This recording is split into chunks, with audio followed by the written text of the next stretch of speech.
राजस्थान में बीजेपी का नया फॉर्मूला। 7 सांसदों को उतारा विधानसभा चुनाव में। गहलोत और कमल के बीच होगा खेल। बीजेपी ने मध्य प्रदेश में जो स्ट्रेटेजी अपनाई है वही स्ट्रेटेजी उसने राजस्थान में भी अपनाई है। मध्य प्रदेश की तर्ज पर ही राजस्थान में भी बीजेपी ने किसी चेहरे को आगे नहीं किया है। इसके अलावा बीजेपी ने मध्य प्रदेश की तर्ज पर अपने सांसदों को विधानसभा के चुनावी मैदान में उतारा है। बीजेपी ने राजस्थान में 41 उम्मीदवारों की पहले लिस्ट जारी की। इसमें 39 वो सीटें हैं जिन पर बीजेपी पिछले चुनाव में हार गई थी।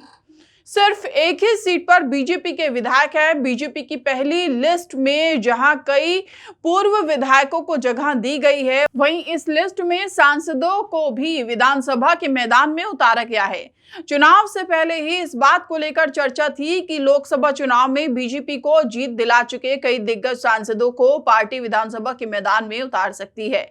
बीजेपी की पहले लिस्ट में सांसद के तौर पर राज्यवर्धन सिंह राठौड़, दिया कुमारी, बाबा बालकनाथ, डॉक्टर किरोड़ी लाल मीणा, भागीरथ चौधरी, देवजी पटेल और नरेंद्र कुमार को मैदान में उतारा गया है। पिछले विधानसभा चुनाव में इन 7 सीटों में से 5 पर बीजेपी हार गई थी। झोटवाड़ा पर पिछली बार कांग्रेस के लालचंद कटारिया जीते थे। इससे पहले बीजेपी के राजपाल सिंह शेखावत यहां विधायक थे। पार्टी ने 2023 विधानसभा चुनाव में राज्यवर्धन सिंह राठौर को इसी सीट पर उतारा है। वहीं तिजारा सीट भी पहले बीजेपी के पास थी और मामन सिंह वहां से विधायक थे। पिछले चुनाव में बीएसपी के संदीप कुमार को यहां से जीत मिली।